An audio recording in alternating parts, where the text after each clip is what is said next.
मंच पर आसीन मेरे मालिक गुरु भगवान एवं माँ जी के चरणों में मेरा शत शत नमन। हम सब परेशान हैं। कोई तन से परेशान है, कोई मन से परेशान है, कोई धन से परेशान है। और गुरु भगवान अपने पास बुलाते रहें जल्दी जल्दी।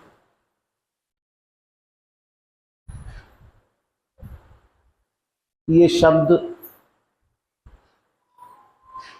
बोलने वाले तो यही हैं, पर ये किस भाव से बोल रहे हैं?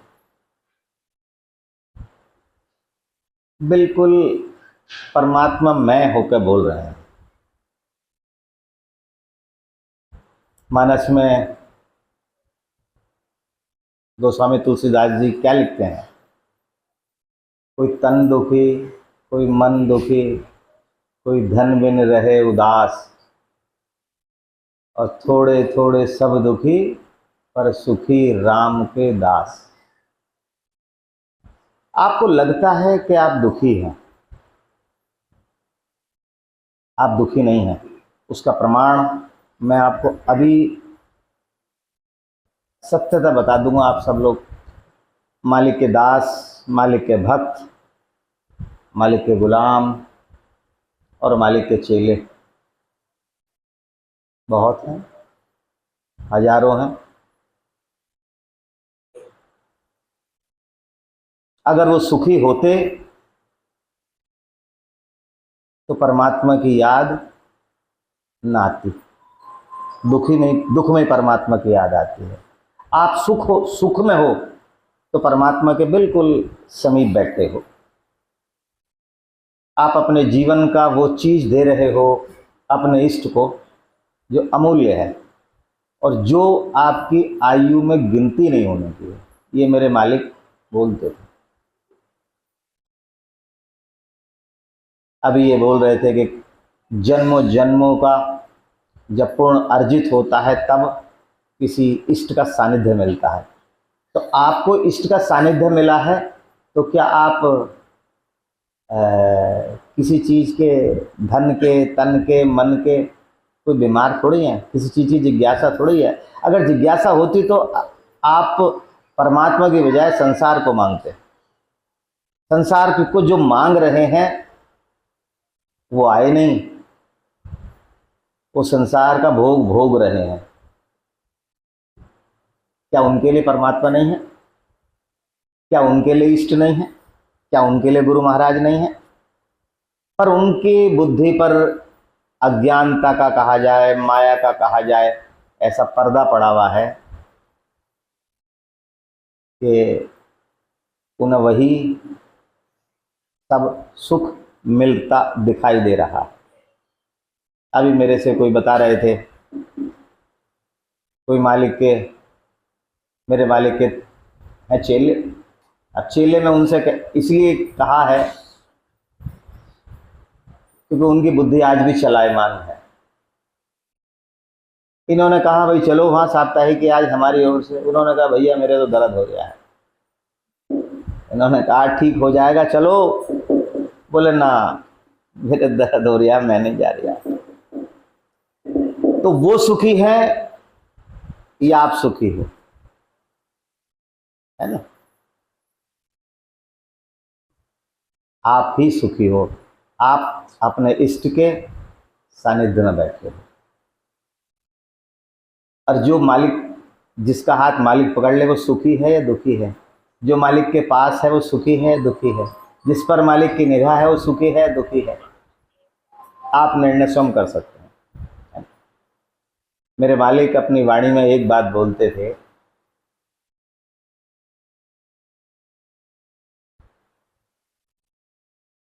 अगर हम किसी से कभी मिलते हैं, संपर्क में आते हैं,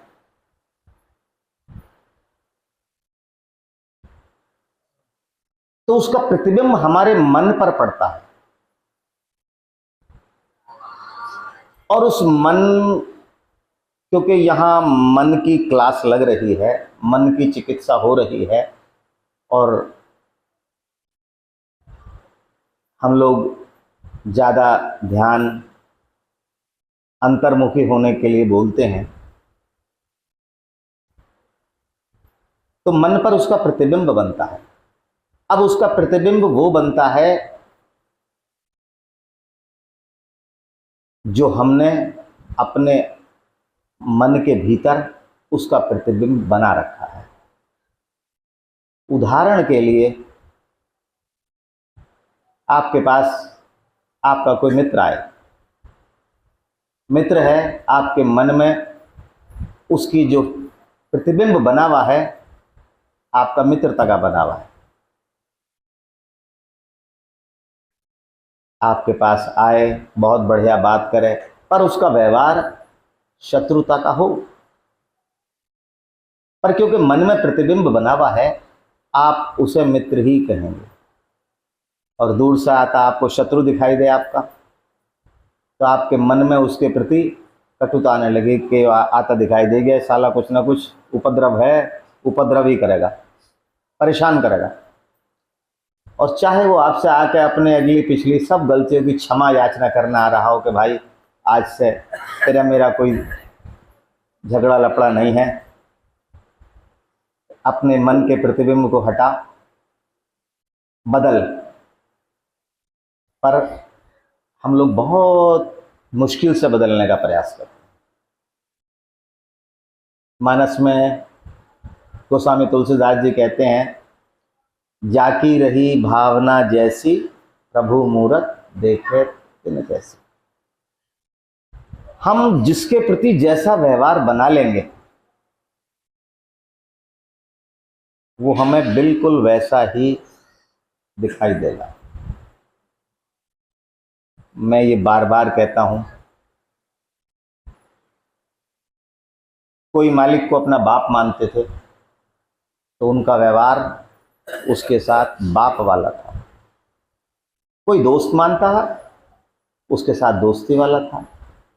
कोई पिता मानता था, कोई इष्ट मानता था, कोई गुरु मानता था, कोई भगवान मानता था।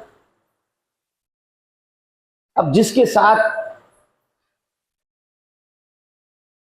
मालिक ने जैसा रिश्ता बनाया, उसने जैसा बनाया, मालिक ने उस रिश्ते को वैसा ही निभाया। तो जैसी जिसकी भावना रही, परमात्मा ने उसको उसी ढंग से अपना प्रतिबिंब दिखाया। मैं एक कथा पढ़ रहा था, एक बहुत आत्मज्ञानी, बहुत योग्य राजा रहे हैं, राजा जनक विधेय।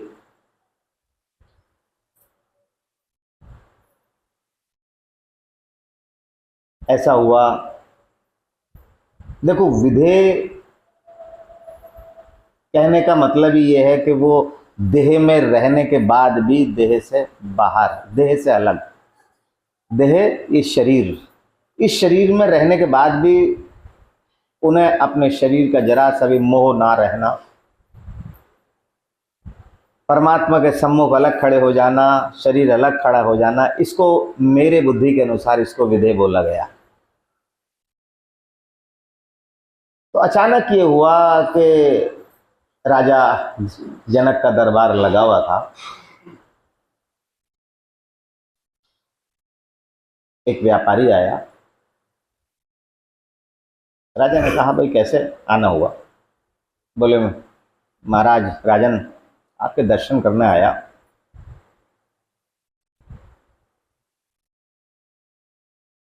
ठीक है, पर अचानक राजा जनक के मन में ये बात आई कि अगर मैं इस व्यापारी का सारा माल हड़प लूं, छीन लूं, तो बहुत अच्छा रहेगा। अब राजा अपने आप अपने मन से बात कर रहा कि इसका सारा माल खजाना छीन लो। कुछ देर व्यापारी रुका,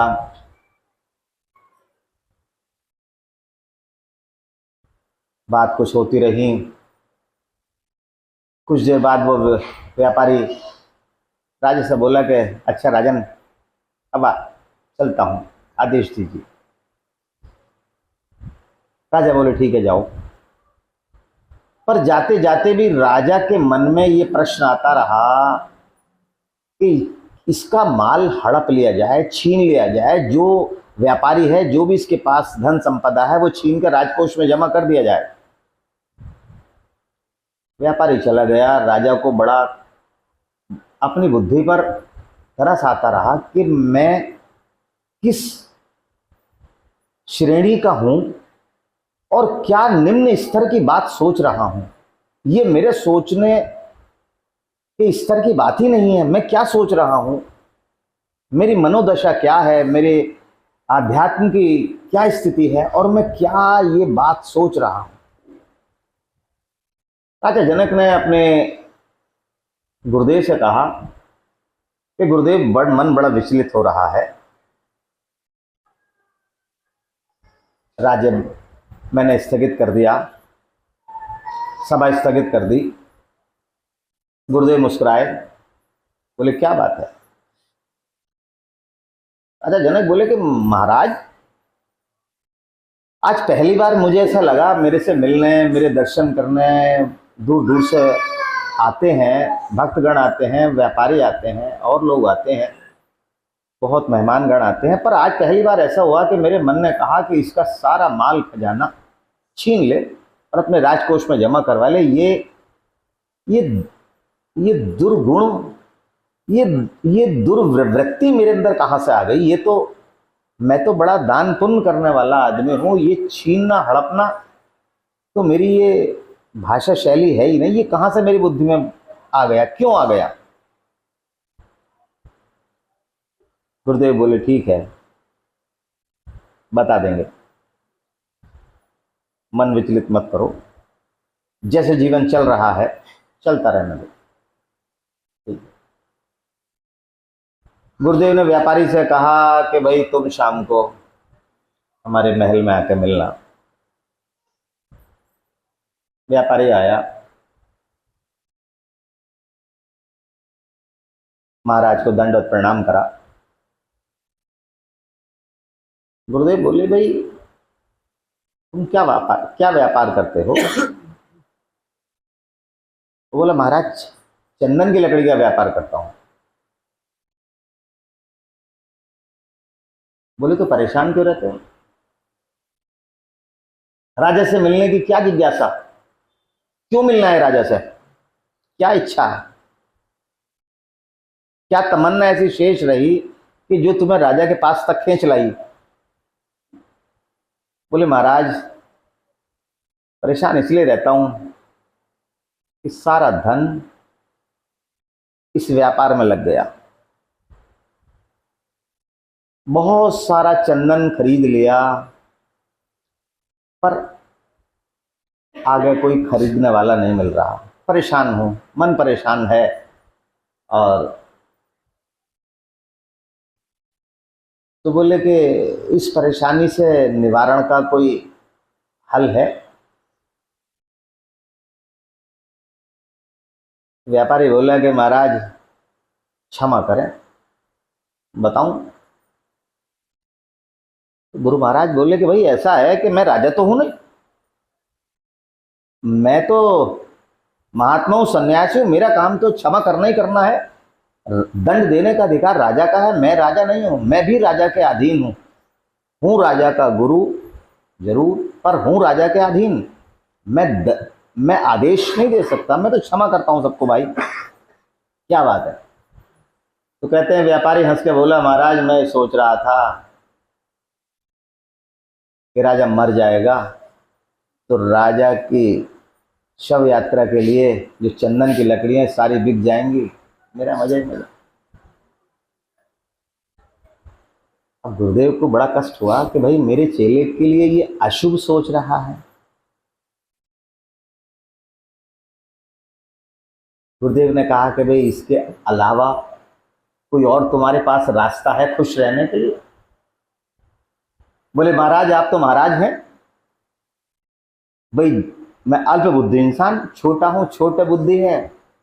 जितनी छोटी बुद्धि, जो मेरे मन में बात थी, मैंने आपसे क्षमा प्रार्थी पहले करके अपने मन की जिज्ञासा आपको बता दी। मैं तो यही सोच के आया था कि राजा मरने वाला होगा, तो उसकी शव यात्रा के लिए चंदन की लकड़ी काम आ जाएंगी, जलने मेरा माल भी बिक जाएगा, पैसा ही पैसा हो जाएगा। तो गुरुदेव बोले कि भाई देखो, ये तो इतनी जल्दी नहीं हो सकता जितनी जल्दी तुमने ये प्लानिंग बना ली। वैसे एक बात बीच में काट के कहूं,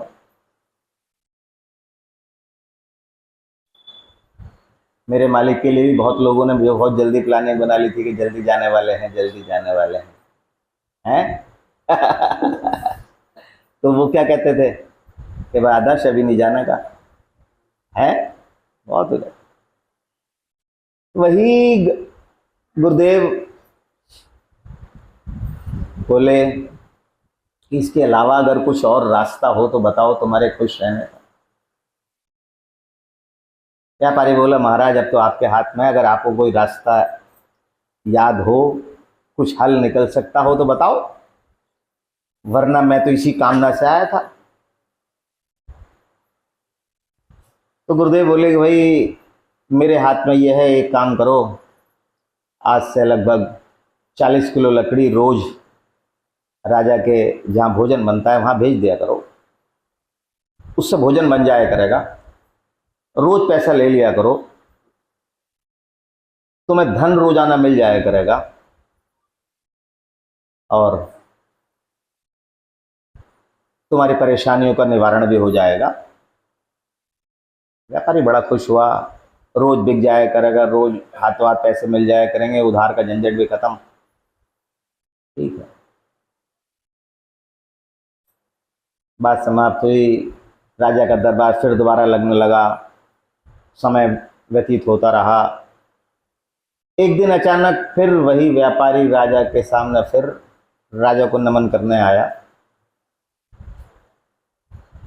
राजा को नमन करने आया तो कहते हैं, राजा बड़ा खुश हुआ देख के, और राजा ये सोचता रहा कि आज मेरे मन में ये विचार नहीं आ रहा कि इसका माल छीन के हड़प के राजकोष में जमा कर दिया जाए।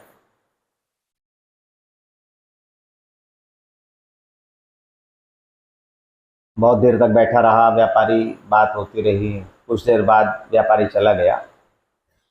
अब राजा जनक ने अपने गुरुदेव से कहा, गुरुदेव कुछ समय पहले मैंने आपसे ये प्रश्न करा था कि मैं जिज्ञासा है मेरी कि ये मेरी बुद्धि में ये दुर्विचार कहाँ से आ गया,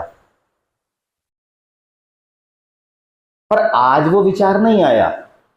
व्यापारी आज भी वही था, मैं भी आज वही था, राज दरबार भी आज वही था। तो कहते गुरुदेव ने कहा कि देखो, पहली बार जब व्यापारी तुमसे मिलने आया था तो वो तुम्हारे मरने की कामना लेके आया था। वो चाहता था कि इसका अहित हो, और जब अहित लेके वो आया था तो तुम्हारे मन में उसी का ही प्रतिबिंब बनता दिखाई दिया कि इसका सारा माल छीन लिया, हड़प लिया जाए।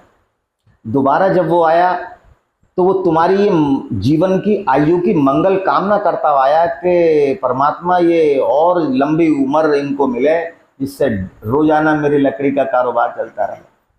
बोले फिर स्थिति बदल गई, तुम्हारे मन में उसका प्रतिबिंब बिल्कुल बदल गया, इसीलिए तुम्हारे मन में ये दुर्विचार नहीं आया। तो ये इसमें परेशानी या गलती तुम्हारे मन की या तुम्हारी बुद्धि की नहीं है, ये सामने वाले का है, उसका प्रतिबिंब तुम्हारे मन पर पड़ रहा है। कभी कभी आपको भी लगता होगा, आपके जीवन में भी आप बोलते हो कि हाँ ये तो मुझे पता लग रहा था, ये तो ऐसा होगा ही होगा। कभी कभी लगता है ना, हम लोग पूर्व अनुमान कर लेते हैं कि हाँ हाँ ऐसे ही होगा, मुझे तो पता ही था ऐसे ही होगा, और वास्तव में कुछ हो भी आता है ऐसे। कारण यह कि उसका प्रतिबिंब आपके मन पर बन रहा है।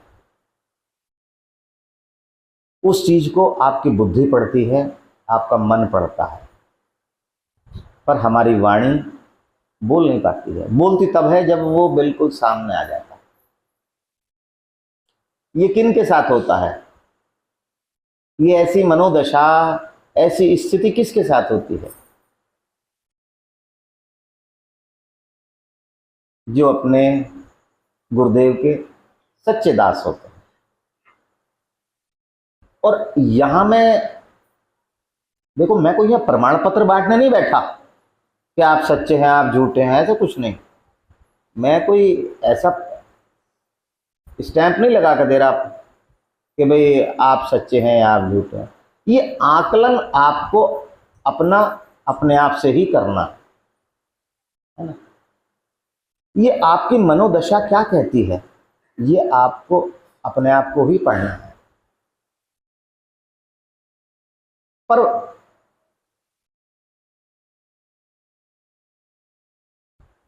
आपको लगता है कि कभी कभी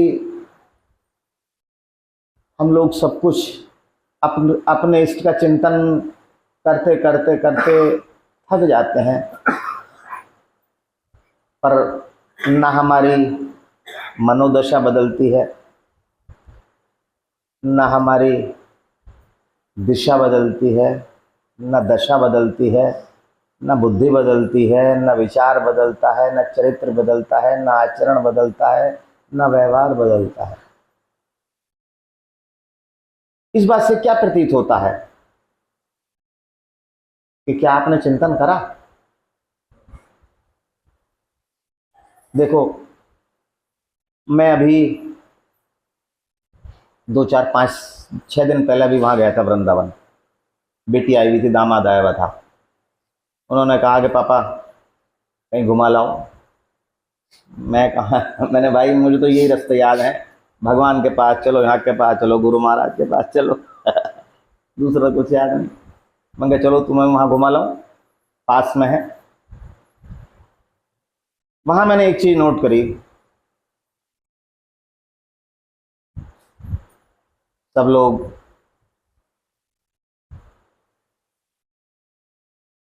भगवान के लिए व्यासपीठ पर कोई बैठे संत वो बोल रहे हैं, सब लोग बड़े भाव से सुन रहे हैं। कुछ ऐसे हैं जो आंख बंद करके सुन रहे हैं, इतने लीन हो गए। बहुत से ऐसे थे जिनकी आंखों में आंसू आ गए। बहुत से ऐसे थे जो नाचने को तैयार हो गए। बहुत से ऐसे थे कि जो ना उन्हें तन की फिक्र, ना मन की फिक्र, आंख बंद परमात्मा का चिंतन करें। पर आप ये बात देखिएगा, मैं एक बात आकलन करा, क्या ये उनकी सच में मनोदशा है? यही स्थिति आपके रोने की, आपके परमात्मा के चिंतन करने की, आपके आंसू निकलने की, आपके नाचने की, अगर यहाँ के अलावा अपने घर भी हो तो परमात्मा को बुलाने की जरूरत नहीं है। फिर परमात्मा तुम्हें साक्षात 1000 बार नहीं, हर समय दर्शन देते दिखाई देंगे।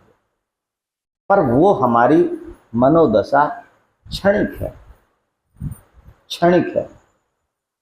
अभ्यास वो करवाया जा रहा है। अगर हम ये निरंतर अभ्यास अपने घर पर करें, ये सोच के कि भगवान जैसे यहाँ वृंदावन में निवास कर रहे हैं, मेरे घर भी निवास कर रहे हैं, और वैसे ही मेरे वही भाव आ गए, वहीं में आंखों में आंसू आ गए, तो बात कुछ और है, और वहाँ बात कुछ और है। हम वहाँ वो भाव रहता ही नहीं। मेरी बात पर आप कम सहमत हो रहे होंगे। हम लोग सब शव यात्रा के पीछे जाते हैं। जब तक शव यात्रा के पीछे जाते हैं, मुझे भी अवसर मिलता है अवसर। मुझे मेरे मालिक ने बताया है, कोई जा रहा हो परमात्मा के घर तो थोड़ा सा, अगर वहां तक भी ना जा सको, कुछ दूर चलना चाहिए। मैं गया तो देखिए, दो समझदार आदमी, एक कह रहा यार आज मर गया, कल को ही मर जाता। बिल जमा करना बैठा, बिल जमा करना जा रहा था, पैसे जेब में पड़े, पेनल्टी लग जाएगी, कल को ही मर जाता, क्या दिक्कत वाली बात बैठे। तो कह रहे हैं कि मेरी दुकान खाली पड़ी, ग्राहक रो रहे होंगे, मुझे यहाँ बुला लिया। कोई कुछ, जब तक चलते रहे उसके पीछे। स्थिति कुछ और थी। जब शव रख दिया, दूर दूर बैठ गए, शव पे लकड़ी वगैरह रखने लगी, तो मनोदशा बदल गई, स्थिति बदल गई, भाव बदल गए। पीछे को चलने शुरू हुए, बिल्कुल भाव बदल गए। अगर वही एकाग्रता, वही समर्पण, वही परमात्मा का चिंतन, वही अगर आपको ये लगे कि जीवन कुछ पता नहीं किसका कब समाप्त हो जाए, इसका ज्ञान तो सबको है, सबको ज्ञान है ना। मुझे ये थोड़ी पता आप कब तक का मेरा जीवन है, पर मैं महल कब तक के बनाता हूँ।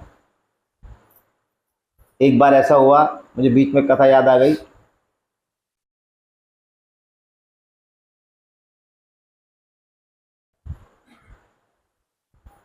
युधिष्ठिर का दरबार लगता था। अचानक ये हुआ, एक आया फरियादी, शाम का समय, उसने घंटा बजाया। बोले क्या बात है?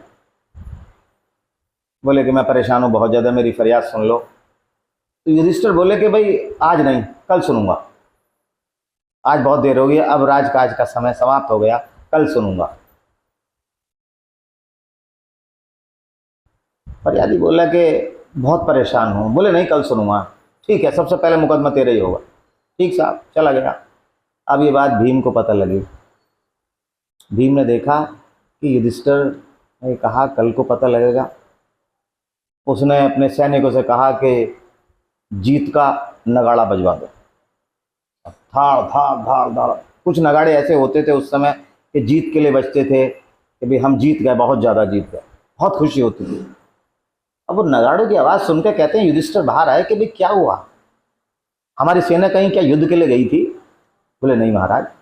बोले क्या हमने कुछ जीत लिया? बोले क्यों महाराज? बोले कि ये नगाड़े जो बज रहे हैं क्यों बज रहे हैं? बोले महाराज नगाड़े इस वजह से बज रहे हैं कि आपने काल पे विजय प्राप्त कर ली। आपने काल पर विजय प्राप्त कर ली, आपको पता लग गया कि मैं कल नहीं मरने का, परसों मरूंगा, कल आप जिंदा हैं, ये आपने काल पे विजय प्राप्त कर ली, इस खुशी में हम जीत के नगाड़े बजा रहे हैं। तो कहते हैं युधिष्ठिर को बड़ा अपनी भूल का एहसास हुआ, उस फरियादी को बुलवाया, मुकदमा तभी सुना। हम लोगों के साथ भी ऐसा ही है। हम लोग क्या सोचते हैं कि यार 4 साल बाद एफडी पूरी होगी और इतने रुपए मिलेंगे, इसे यहाँ खर्च लगा दूंगा, तो 12 साल बाद ये इतने मिल जाएंगे, इतने में लौंडिया का सोना ले लूँगा, ये कर लूँगा। प्लानिंग कब तक की बन रही, और परमात्मा ऊपर बैठा क्या हंस रहा, उल्लू के पट्टे, तेरा तो समय निकट आ गया, तू कहाँ की प्लानिंग कर रहा, ये क्या है? हम सत्य को स्वीकार करना ही नहीं चाहते। हम बिल्कुल निद्रा में जीवन जी रहे हैं। हम लगता तो ऐसा है कि हम लोग आंख खोल के जी रहे हैं, पर यकीन मानिए हम लोग निद्रा में जी रहे हैं, निद्रा में जीवन गुजार रहे हैं, हम लोग सो रहे हैं। अगर जागते हुए होते तो परमात्मा के चिंतन के लिए मुझे बार बार कहना ना पड़ता, और परमात्मा का जो चिंतन करते हैं वो है ना कि राम का दास कभी ना हो उदास, है ना? जो राम का दास है वो कभी उदास हो ही नहीं सकता, और जो राम का दास नहीं है, जिसने राम की दासता ही स्वीकार नहीं करी है, वही खुद राम बनने को तैयार है। भाई राम बनने को तैयार है तो युद्ध तो करना पड़ेगा, फिर तो संसार से युद्ध कर, संसार रूपी रावण जो है उससे युद्ध कर, फिर किसके लिए पुकार रहा है? फिर तो तेरी विजय भी हो सकती है और पराजय भी हो सकती है, जब तू खुद ही राम बन रहा है, तूने राम की दास्ता ही स्वीकार नहीं करी। तो मेरा तो आप सब लोगों से यही विनम्र निवेदन है, प्रार्थना है, आदेश है कि देखिएगा, मैं बार बार कहता हूँ, लगभग हर सभा में कहता हूँ, कुछ नहीं पता, बाबूजी भी बोलते थे, कुछ नहीं पता काल भगवान कब आकर कह दें चलो, है ना? हम सबको भी यही सोचना चाहिए, कुछ नहीं पता काल भगवान कब हमसे आकर कह दें चलो। तो इसलिए जितना समय है अपने इष्ट के प्रति वफादारी से अपना संबंध जोड़िएगा, अपने इष्ट से अपना प्रेम भरा हाथ उन्हें पकड़ाइएगा, उनका पकड़िएगा, और आपके भाव होने चाहिए। मैं कहूँगा कि परमात्मा का कारण, मैं इसलिए कहता हूँ बार बार इस तरह की बात, मालिक की छपी हुई पत्रिकाएं हैं। मैं ये देखता हूँ, बहुत लोग मुझसे कहते हैं जी मैं 12 ले जाता हूँ, और मैं 20 ले जाता हूँ, और मैं 25 ले जाता हूँ, मोहल्ले में बांट देता हूँ, लोग पैसे भी देना गवारा नहीं करते, फिर ही पकड़ने को भी तैयार नहीं है, कि हम कहते हैं भाई पैसे हम दे रहे तू पकड़ ही ले, no no no no no no no, तू भी रखो, ये क्या है? है असलियत। और वो मेरे ख्याल से 100 या 110 रुपए के साल भर की है। क्या आपको लगता है जिसके पास मेरे मालिक ने 100-110 रुपए नहीं दिए जिसे, वो परेशान तो रहेगा ही रहेगा, धन बिन रहे उदास, उसकी उदासी का तो कोई कारण ही नहीं। पत्रिका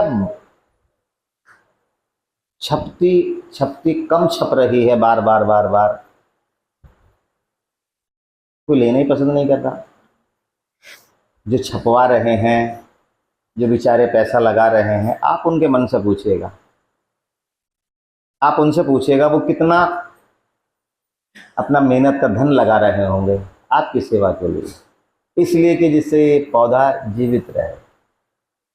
मैं आपसे कहता हूँ बार बार परमात्मा का चिंतन करिएगा। आप अपने मन से पूछिएगा हम कितना अपने इष्ट का चिंतन करते हैं, नहीं कर पाते, नहीं कर पाते। अगर ऐसा ही रहेगा तो वही जो बोल रहे थे, कोई तन दुखी, कोई मन दुखी, कोई धन बिन रहे उदास, सब ऐसे ही उदासी बनी रहेगी। और जो परमात्मा के दास हैं वो कभी उदास हो ही नहीं सकते। ठीक है, आप लोग निरंतर अपने इष्ट का चिंतन करिएगा। देखो आपकी सारी डिमांड्स पूरी होंगी, हो रही हैं। ये है कि किसी की देर से, किसी की जल्दी, बहुत से ऐसे हैं जो मालिक से बार बार प्रार्थना कर रहे हैं, बार बार याचना कर रहे हैं। अब ऐसा नहीं है कि मालिक उनकी सुन नहीं रहा, कुछ कारण रहे होंगे, कुछ परिस्थिति रही होंगी, वो है ना, वैसे ही कोई बेवफा नहीं होता। तो मालिक वैसे ही बेवफा नहीं है, कुछ ना कुछ परिस्थिति रही हैं, दोष हमारे ही अंदर है, और आप परवाह ना करो। मालिक आपके सारे दोष भुला देता है, सब दोष भुला देता है, केवल आपके आस्था, श्रद्धा, विश्वास के सामने। वो कहते हैं ना कि मालिक अपने बावले को सबसे पहले घी से पूरा खिलाता है ना। कोई बात नहीं, बावले हैं, कोई दिक्कत नहीं है, समाज के लिए बावले हैं, कोई दिक्कत नहीं है, परमात्मा जानता है बावले हैं, कोई दिक्कत वाली बात नहीं, मगर घी से पूरा भी मिलेगा। जो समझदार हैं उन्हें नमक से रोटी मिलेगी। परवाह न करिएगा, पर निरंतर परमात्मा का चिंतन अवश्य करिएगा, उसी में ही हमारी भलाई है। ओम श्री गुरुवे नमः।